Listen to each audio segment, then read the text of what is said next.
On the Retro, it seems that it's the cars that gain immortality as they pass from generation to generation. In the case of this 1932 Alfa Romeo, remarkably, 3 generations of the Johnson family are here to see it off.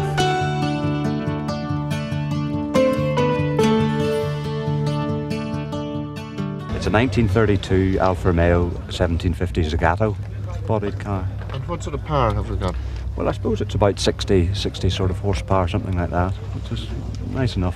Well, it's certainly not the sort of car we would expect to see on the Circuit Retro. Yeah, it's a bit of a challenge to get it round, I think, Now, of course, as much as anything. If we're talking about historic events, there's nothing more historic than the Johnstons in the Circuit of Ireland, because here we have 3 generations. Michael, you've competed in the real event before. I've navigated for my father at 12 years of age, and navigated for Andy in 1984, but as far as competing in the proper Circuit of Ireland, I haven't actually ever driven in it. I've driven in this event on several occasions. Now, Dermot, of course, this is your car. When did it first do the Circuit of Ireland? Well, it did the first Circuit of Ireland post-war in 1947. It was also in the 1946 miniature one, which I think was Circuit of Ulster. And then, like a fool, I sold it some years later, and Michael had the job of buying it back again. But there are plenty of other almost priceless pieces of machinery worth sniffing out. This noble pre-war Talbot, for example, in which one of its occupants will sport a very 1990s slogan on the sartorial garment of the 70s, the T-shirt. And there's one of the new classics of the 90s, released to the West with the raising of the Iron Curtain, and to Alan Courtney through a rather indirect family line. History of the car is that my now wife's brother's girlfriend's grandparents owned a car in East Germany, and they were getting on in years, and I got forewarned that the car would be available for collection whenever they passed away. And last year the 2 of them died within 2 days of each other, and I went over at short notice and picked up the car and drove it back. And that's So what relation does that make the car to you? a good friend. Suddenly, the technological content of the Trabant is doubled with the addition of a stopwatch. You think I'm being facetious? The owner is proud of its proletariat shortcomings. Christmas comes early for the Ordnance Survey when the Retro comes around. And with the map comes a revival of an old and to many foreign tongue. Tulip sections, plot and bash, and regularity tests, the latter sounding like some market survey for a high-fibre breakfast cereal. When they've had a bash at their plotting, they're off.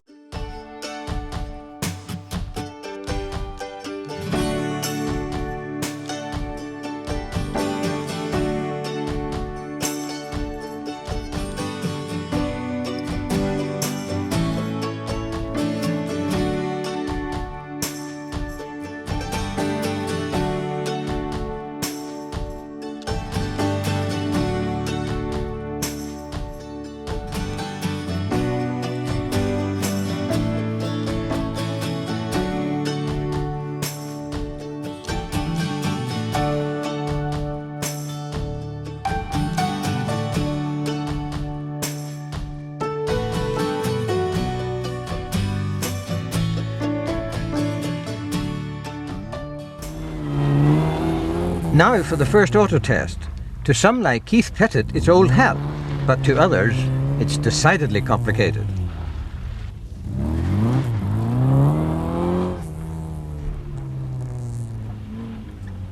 In this few square feet of wasteland near the shores of Lough Neagh, the Ulster Automobile Club has contrived a complicated memory-teasing series of manoeuvres, which must be completed in the right order and against the clock.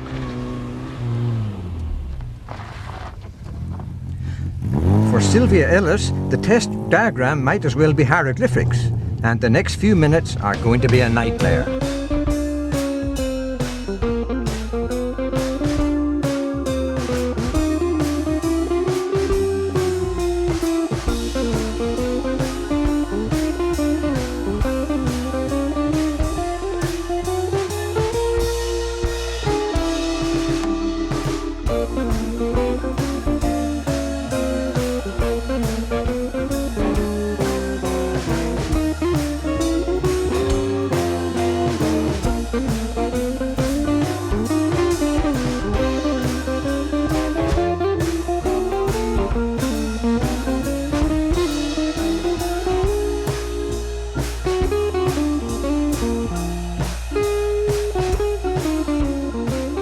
got a little lost there.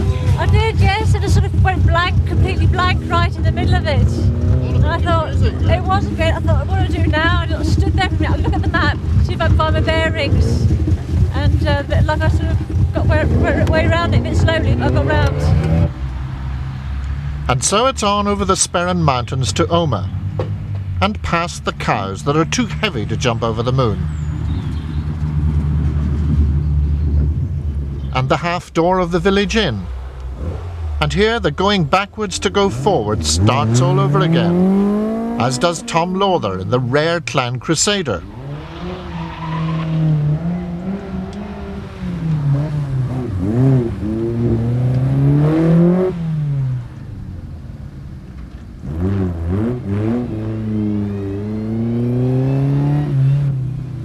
And Alan McGowan in the powerful Porsche 911.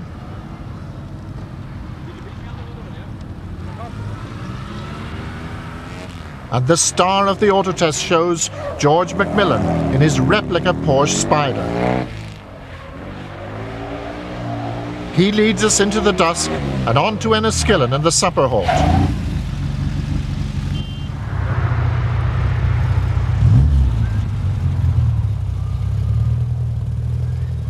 It's supposed to have been a gentle run to Enniskillen, but already there are problems for some.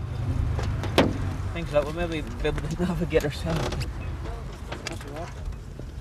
Richard, you look as if you're in a bit of a flap there. Huh? I've been dropping magnifiers and things all over the place. As this desperate business is changing from a 1 in 50,000 map onto a half-inch.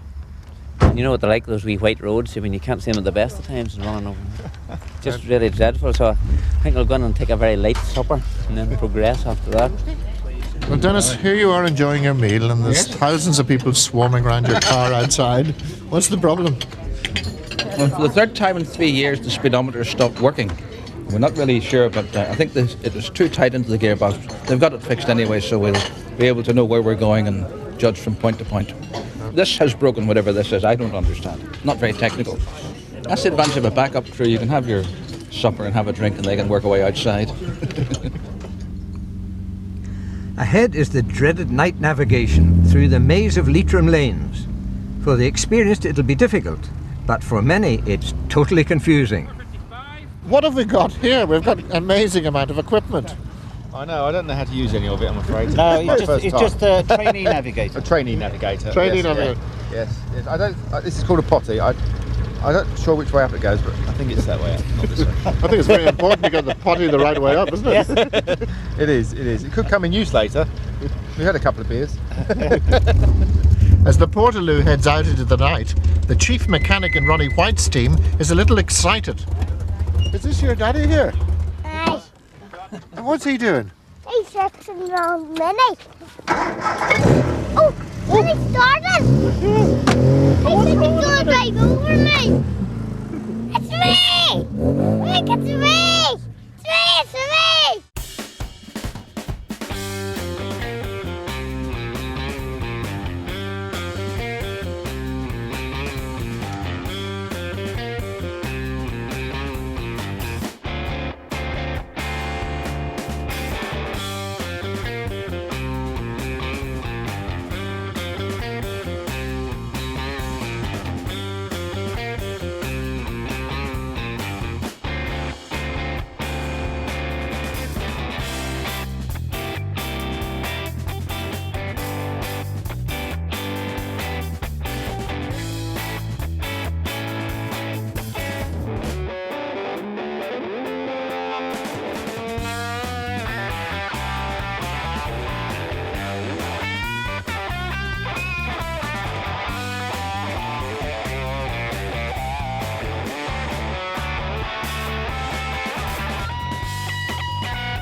What a place to start the second day of the Retro.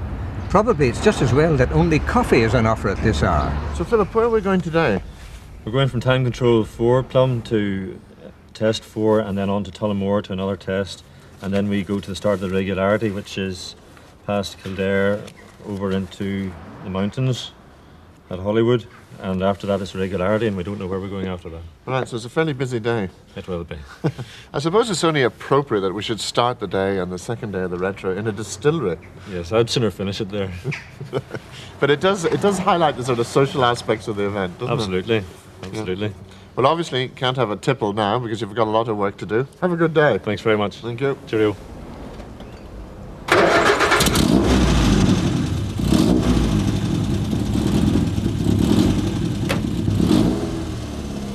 The overnight results show Hill Scott and Isaac Busby in the lead. Sounds like good news, Hill. It is indeed. I think it's reasonably good news at the moment. Right, you're leading overnight then? We're leading overnight, yes, with 20 penalties. Now the pressure's on, eh? Yes, I suppose it is. But of course, the Circuit Retro, I mean, there is a serious element of competition in it as well as all the fun, isn't there? Well, there is. It makes it more interesting, and there is, yes, there's a little bit of seriousness to it. Otherwise, I say there also in the evening there's a bit of crack. So you get both the serious side of motorsport and you get very good enjoyment out of it as well. But Tony Davis is a threat, and he has the experience Colin Francis in the navigator's seat. The Circuit of Ireland, of course, means a very great deal to you. Tremendous, because I first did the Circuit of Ireland in '77 with a Chevette, the first time the Chevette came to Ireland with Penty. And we had quite a moment in Ormeau Park when the steering lock jammed and we did a complete circle, and that was the end of the Circuit of Ireland on stage 1. But after that, we won in all, I think, the circuit 6 times with a variety of drivers. Penty, Jimmy, Russell Brooks. We went through a lot of drivers over that 5 or 6 years. Always a great thrill to come to Ireland. In Tullamore, we catch up with another bit of circuit history, as this A40 is driven by Johnny Boyd, whose father Adrian won the rally on 2 occasions, and co-driven by Alan Harriman, whose dad was a 3 times winner. Around the corner is another autotest, where we catch up with some of the real experts, like James McMurray. Mark Woodside is well placed, in fact he's 3rd overall, but he will shortly retire with a broken drive shaft.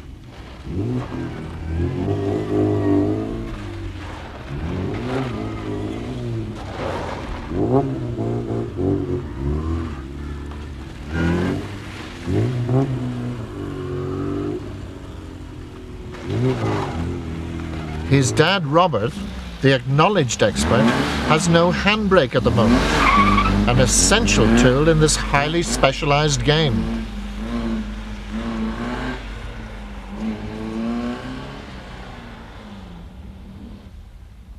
And then it's from one specialised game to another, the regularity test. Excuse me, you've just sent this man off on a regularity test. What does that mean? Well, to drive at precisely the speed given over the designated route. And what is the speed given? In this stage, it's 30 miles an hour.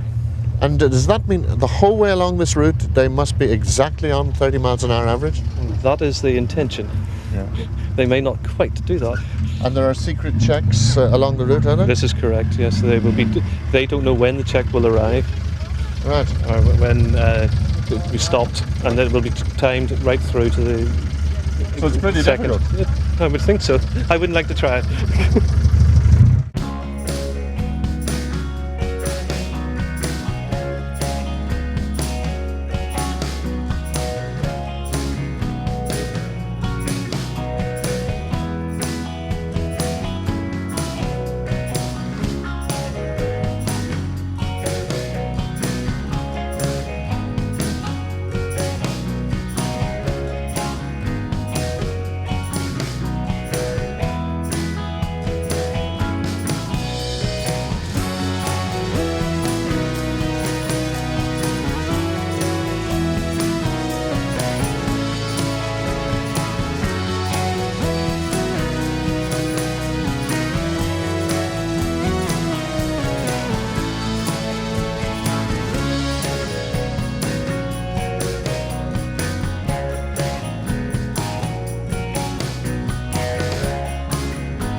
Under the shadow of the historic Glendalough Round Tower, there's another autotest, and this one is particularly tight.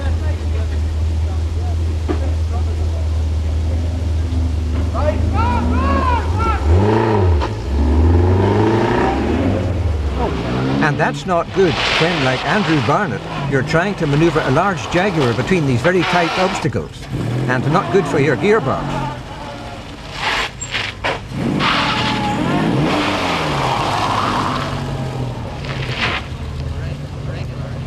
Frank Fennell's Mini Cooper S is much more the car for the job, especially when it's in the hands of an expert like this.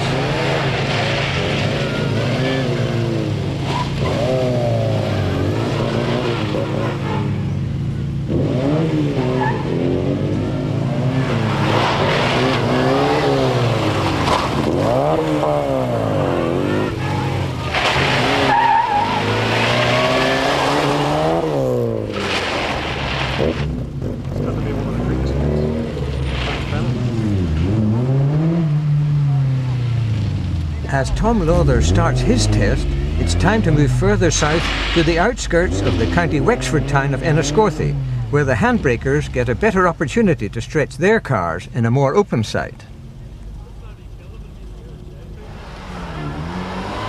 Jim Sherry is a former Formula Ford champion who now enjoys a more leisurely form of motorsport.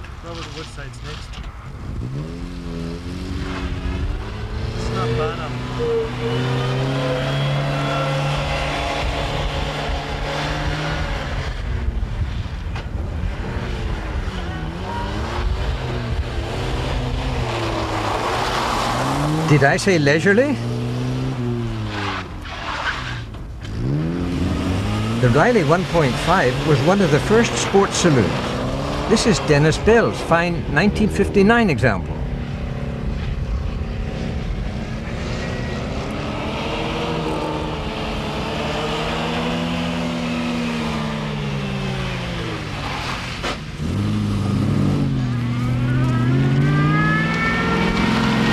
Ken Edwards has a vision problem when his boot lid opens. Hard luck that, as a marker means a 5-second penalty.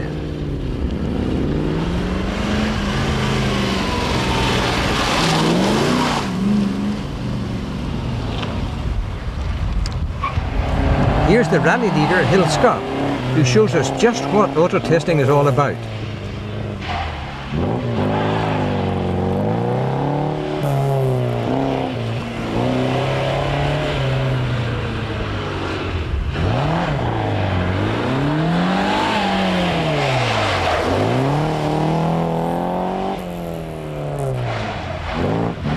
A slight mistake here, but it's the economy of space and movement that gets the fast times.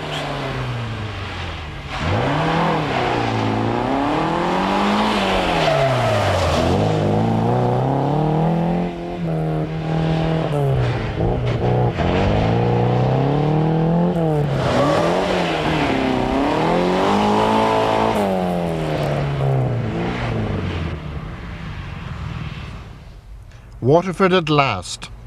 And for Michael Cox and John Irwin, the good news that they're in the top 10.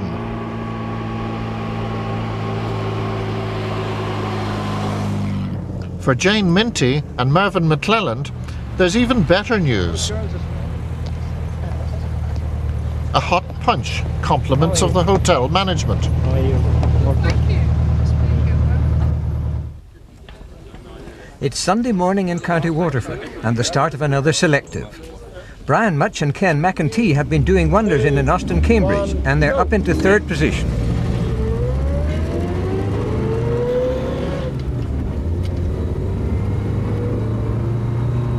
Thanks to the clever monitoring of their mileage, like this. 0.2, we should be on 27. Let's keep it up a bit faster now if we get them.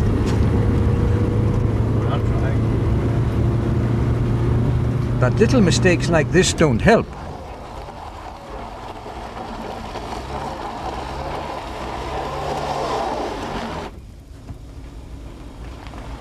Not only are they wasting time, but that wheel spin is going to upset their odometer.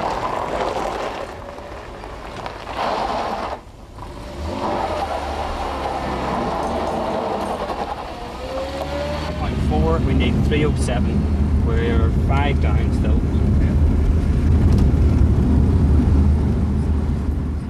That's another selective under their belt, and the almost perfect combination of navigation and driving skills in what can only be described as an unsuitable car gives them this great third-place result. After lunch, there's another 2 tests before the Waterford finish, and a chance to see some of the more delectable machinery on the Retro.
He may not be leading the event, but George Macmillan is the undoubted star of the autotests, as he hurls his not strictly kosher horse spider replica at great abandon through the obstacle course to take 4th place overall in the event.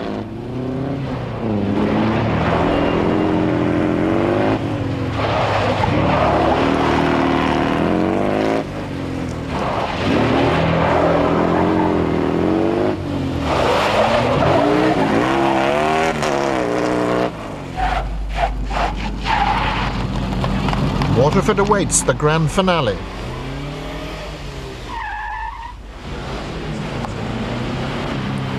Paul Martin and Alan Crummy take 4th place in their low-line Beetle.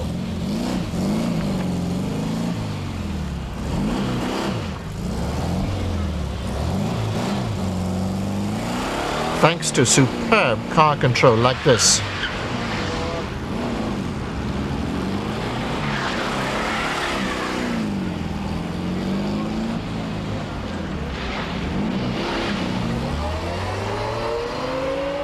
Brian Much and Ken McEntee provide what many people consider to be the drive of the rally in their unwieldy Austin Cambridge.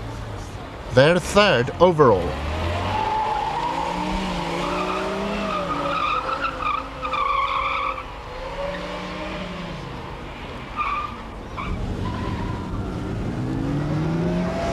Tony Davis, partnered by that great old professional Colin Francis, brings their Cooper S home in 2nd place.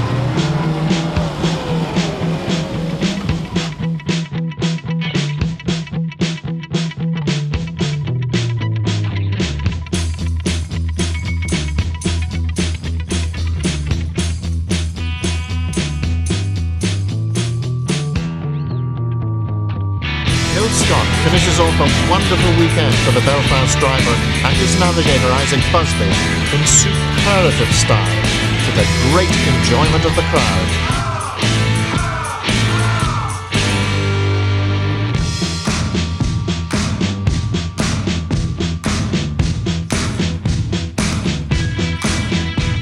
So the Circuit of Ireland retrospective is over for another year.